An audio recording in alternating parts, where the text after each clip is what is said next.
Hello बच्चों, let's read this question. So this question says a bullet of mass 10 gram moving horizontally with a velocity of 400 meter per second strikes a wooden block of mass 2 kg which is suspended by a light inextensible string of length 5 meter. As a result, the center of gravity of the block is found to rise a vertical distance of 10 centimeter.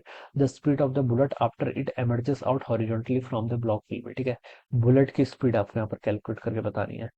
तो देखिए बच्चों, इस question का की concept आप क्या लिख लीजिए। The key concept of this question आपको यहाँ पर क्या बतानी है, स्पीड ऑफ द बुलेट बतानी है। ठीक है, तो ये देखिए आपकी कॉलिजन पर बेस्ड प्रॉब्लम हो जाएगी। कॉलिजन से भी सॉल्व कर सकते हैं इसको। ठीक है, या फिर देखिए हम क्या लिख सकते हैं, सॉरी, या पहले तो हम इसको कॉलिजन से सॉल्व कर सकते हैं और एनर्जी कंजर्वेशन दोनों यहाँ पर यूज करना पड़ेगा हमें। ठीक है, मोमेंटम कंजर्वेशन भी और एनर्जी कंजर्वेशन इसलिए ना क्योंकि यहाँ पर देखिए एक वर्ड इसने यूज कर रखा है, centre of gravity of the block is found to rise. Rise कर रहा है तो मतलब पोटेंशियल एनर्जी की बात कर रहा है। ठीक है, तो पहले हम देखिए सिचुएशन ऐसी ही आपकी। देखिए ये आपका एक ब्लॉक है। ठीक है, ये ब्लॉक आपका इस तरीके से हैंग कर रहा है। ठीक है, दिस इज अ ब्लॉक। ये ब्लॉक का मास कितना आपका 2 kg का ब्लॉक है। Yes, this is 2 kg block.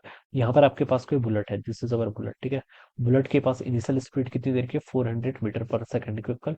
और ये ब्लॉक तो आपका इनिशियली रेस्ट पर था। ठीक है, फिर इनके बीच में कॉलिजन होता है। कॉलिजन के बाद क्या होती है, देखिए ये बुलेट की कुछ ना कुछ स्पीड होगी। ठीक है, मान लीजिए कॉलिजन के बाद इसकी स्पीड v1 है, ये आपका ब्लॉक है। ठीक है, इसकी स्पीड कितनी हो जाएगी, v2 हो जाएगी। ठीक है, अब बच्चों उसके कारण क्या करेगा, इसका जो सेंटर ऑफ मास है वो क्या कर रहा है, आपका राइज कर रहा है। मान लीजिए इसका सेंटर ऑफ मास यहाँ पर पहुंच गया। ठीक है, ये कितने से राइज कर रखा है आपका 10 सेंटीमीटर, यस, यानी कि 0.1 मीटर। ठीक है, तो मुझे यहाँ पर क्वेश्चन बोल रखा है speed of the block bullet after it emerges out. ठीक है, speed of the bullet after it emerges out यहाँ पर क्या करनी है, कैलकुलेट करके बतानी है। ठीक है, यानी कि मुझे v1 की वैल्यू यहाँ पर से क्या करनी है, कैलकुलेट करके बतानी है। ऑलराइट, तो चलिए बच्चों अब हम इस क्वेश्चन को स्टार्ट करते हैं। ये आपकी मोमेंटम की पहली कंडीशन देख लेते हैं। ठीक है, देखिए हम मोमेंटम कंजर्वेशन का यहाँ पर यूज कर लेते हैं। अगर मैं बुलेट प्लस ब्लॉक को एक सिस्टम कंसिडर कर सकता हूँ तो इसमें मैं क्या बोलूंगा, नेट एक्सटर्नल फोर्स 0 है तो मोमेंटम कंजर्व कर सकते हैं। मोमेंटम कंजर्व देखिए, इनिशियल मोमेंटम देखिए, ये बुलेट बुलेट का मास कितना है 10 ग्राम। 10 ग्राम को आप 10 टू द पावर -2 kg लिख सकते हैं। ठीक है, तो इनिशियल मोमेंटम हो जाएगा देखिए बुलेट का 10 to the power -2 into 400 equal. ठीक है,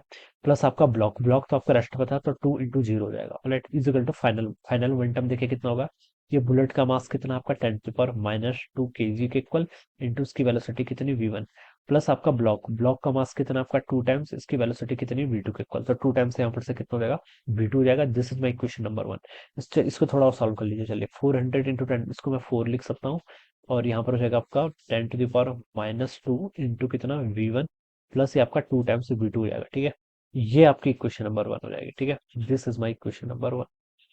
इसको मैं क्या लिखूंगा, यहाँ से इक्वेशन नंबर 1 लिखूंगा। ऑलराइट, अब देखिए आगे यहाँ से बढ़िए।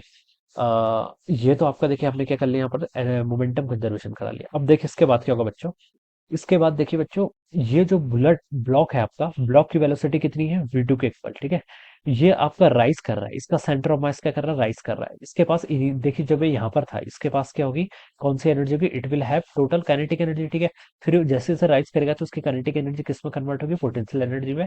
और मैक्सिमम हाइट पर पहुंचकर उसकी पोटेंशियल एनर्जी क्या हो जाएगी, 0 हो जाएगी। तो मैं ये बता सकता हूँ कि लॉस ऑफ काइनेटिक एनर्जी किसके इक्वल होगा, गेन इन पोटेंशियल एनर्जी। और लॉस ऑफ काइनेटिक एनर्जी कितना है, हाफ इंटू मास। मास देखिए इसका कितना है 2 kg के इक्वल टू इंटू उसकी स्पीड। स्पीड कितनी v2, तो v2 का स्क्वायर।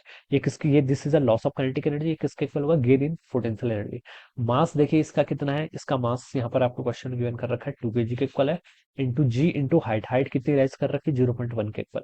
तो यहाँ पर मैंने एनर्जी कंजर्वेशन लगा लिया। ठीक है, तो 2 से 2 कैंसिल हो जाएगा, v2 का स्क्वायर यहाँ से कितना हो जाएगा, जी की वैल्यू क्वेश्चन में कुछ बोला नहीं है तो चलिए हम 10 ही ले लेते हैं। ठीक है, 10 इंटू 0.1 करूंगा तो 1 हो जाएगा, तो यहाँ पर 2 के इक्वल हो जाएगा।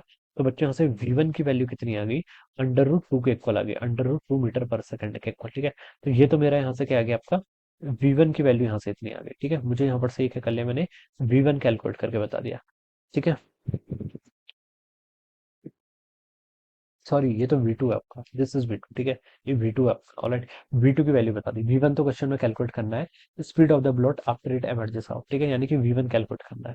तो इस इक्वेशन में रख लीजिए फिर इस रिजल्ट को। ठीक है, इक्वेशन 1 में तो ये 4 इजिकल टू कितना होगा, 10 टू द पावर -2 इंटू कितना v1 plus 2 times v2। v2 आपका √2 के इक्वल है। ठीक है, तो 4 ये 2 √2 कितना होता है, देखिए √2 की वैल्यू 1.41 होती है, 2 से मल्टीप्लाई करेंगे तो 2.82 हो जाएगी, तो इधर आके माइनस में हो जाएगा। 10 टू द पावर -2 इंटू कितना हो जाएगा, v2 के इक्वल हो जाएगा। 4 माइनस 2.82 करेंगे तो आपका 1.18 के इक्वल आ जाना चाहिए। 10 to the power -2 right side जाके 10 टू द पावर 2 के इक्वल हो जाएगा। It is equal to v2। ठीक है, तो v2 यहाँ से कितना हो गया, 118 मीटर पर सेकंड के इक्वल हो जाएगा। ठीक है, जिसको मैं अगर राउंड ऑफ करूँ तो सबसे नियरेस्ट ही 120 के इक्वल जाएगा, तो 120 मीटर पर सेकंड, जो कि ए ऑप्शन पे गिवन है। तो ये क्या होगा, इसका आंसर राइट आंसर हो जाएगा। So this is how we will solve this problem. Alright, so I hope you are understood this concept. All the best and thank you so much.